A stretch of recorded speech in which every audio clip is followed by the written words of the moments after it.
Hello, boys and girls. I hope that you are waiting patiently and excitedly for the next story that we have for you today. I am going to give you a little bit of information regarding this young man who will be reading. His name is Emiliano Joaquin Griego, and he was born and raised in Las Vegas, attending Las Vegas City Schools and graduating from Robertson High School in 1997. He then went on to the University of New Mexico in Albuquerque, where he received his Bachelor of Arts degree in Political Science and Spanish, and his Master's in Education, Language Literacy, and Socio-Cultural Studies, which is in the Education Department. While at UNM, he also studied for a semester in Guadalajara, Mexico, to improve his Spanish and for his classes at UNM. After graduating from college, he decided that he wanted to follow his dream, and he enlisted with the Albuquerque Fire Department, underwent a rigorous training for a whole summer, and became a firefighter.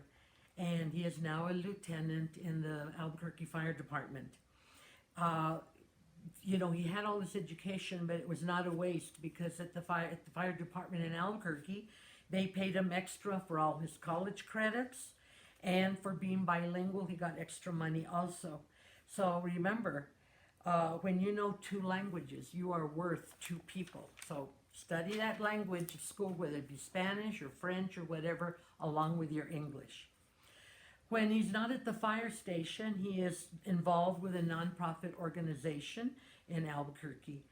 His story today that he will read is entitled The Legend of the Indian Paintbrush by Tommie dePaola, one of my favorite authors. And this is in celebration of Native American Heritage Month, which we are in.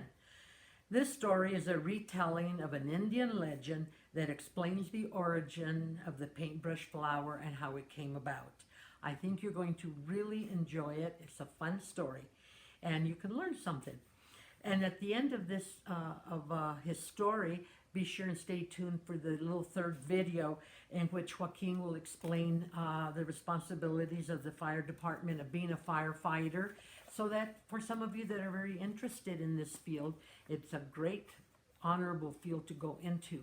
So I hope you will enjoy the story. In the little next video, we will be introducing him at the Albuquerque Fire Station. And stay safe, wash your hands, and wear your masks. Thank you. Bye-bye. Good morning, everyone. Welcome to our story time today.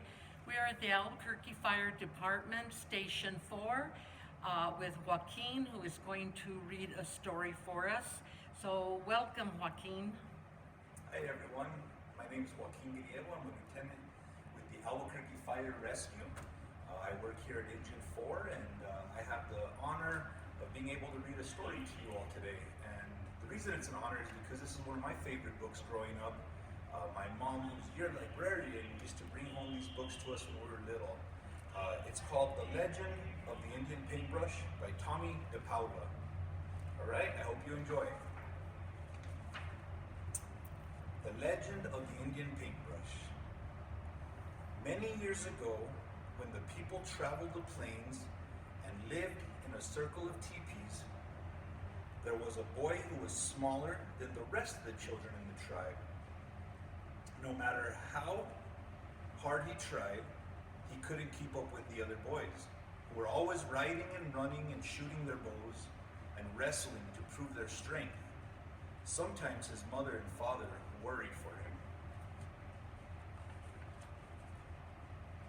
But the boy who was called Little Gopher was not without a gift of his own. From an early age, he made toy warriors from scraps of leather and pieces of wood, and he loved to decorate smooth stones with the red juices from berries he found in the hills. The wise shaman of the tribe understood that Little Gopher had a gift that was special. Do not struggle, Little Gopher. Your path will not be the same as the others. They will grow up and be warriors. Your place among the people will be remembered for a different reason. And in a few years, when little Gopher was older, he went out to the hills alone to think about becoming a man. For this was the custom of the tribe. And it was there that a dream vision came to him. The sky filled with clouds, and out of them came a young Indian maiden and an old grandfather. She carried a rolled up animal skin, and he carried a brush made of fine animal hairs and pots of paints. The grandfather spoke, "My son, these are the tools by which you shall become great among your people. You will paint the pictures of the deeds of the warriors and the visions of the shaman, and the people shall see them and remember them forever." The maiden unrolled a pure white buckskin and placed it on the ground. "Find a buckskin as white as this," she told him. "Keep it, and one day you will paint a picture that is as pure as the colors of the evening sky." And as she finished speaking, the clouds cleared and a sunset of great beauty filled the sky. Little Gopher looked at the white buckskin, and on it he saw colors as bright and as beautiful as those made by the setting sun. Then the sky slowly sank behind the hills, and the sky grew dark, and the dream vision was over. Little Gopher returned to the circle of the people.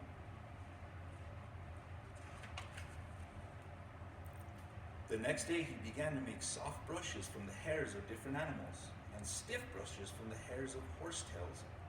He gathered berries and flowers and rocks of different colors and crushed them to make his paints. He collected the skins of animals, which the warriors brought home, and from their hunts, he stretched the skins on wooden frames and pulled them until they were tight. And he began to paint pictures of great hunts, of great deeds, and of great dream visions, so the people would always remember. But even as he painted, Little Gopher sometimes longed to put aside his brushes and ride out with the warriors. But always he remembered his dream vision, and he did not go with them. Many months ago, he had found his pure white buckskin, but it remained empty because he could not find the colors of the sunset. He used the brightest flowers, the reddest berries, and the deepest purples from the rocks. And still, his paintings never satisfied him. They looked dull and dark.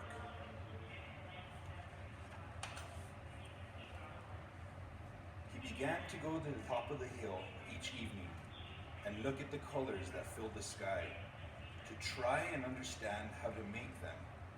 He longed to share this beauty of his dream vision with his people. But he never gave up trying, and every morning when he awoke, he took out his brushes and his pots of paints and created the stories of the people with the tools that he had. One night, as he lay awake, he heard a voice calling to him, "Because you have been faithful to the people and true to your gift, you shall find the colors that you are seeking.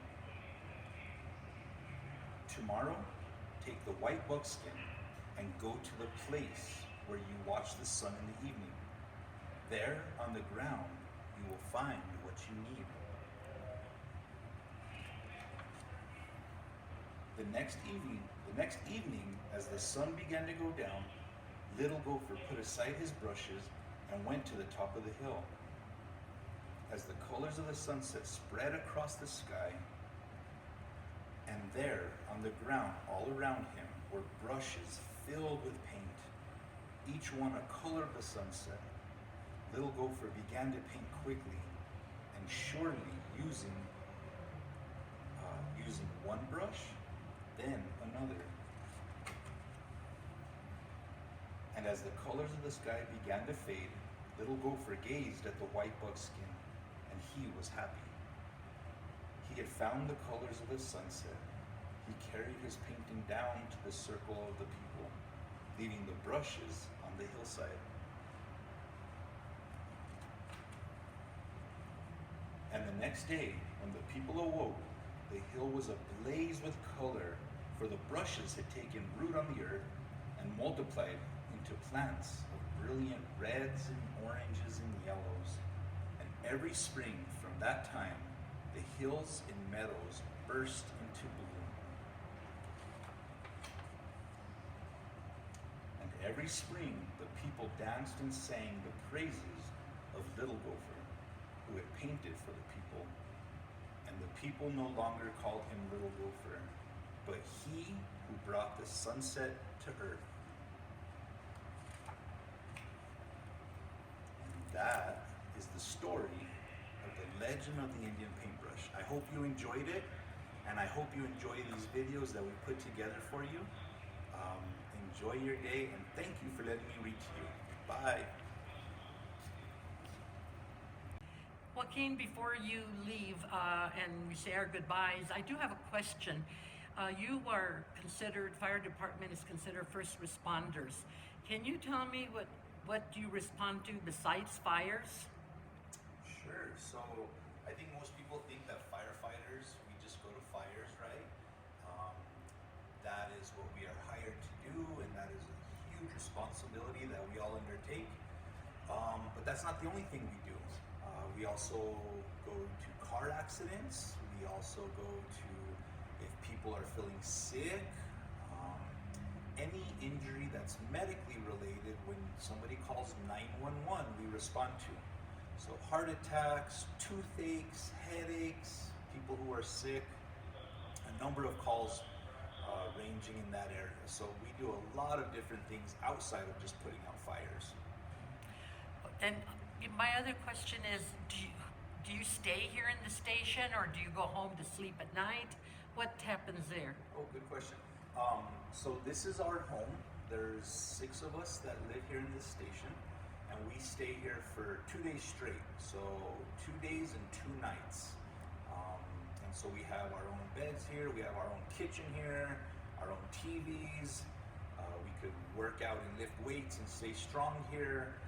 So anytime there's emergency, whether it's at 1 in the afternoon or 1 in the morning, we respond from here. We jump in our truck and we go.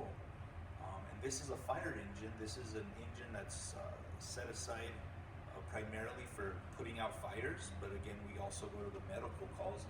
But it has 500 gallons of water in here, a number of hoses that we pull off the truck to take into a house or a building that's on fire. And our driver connects to those fire hydrants that you see on the streets.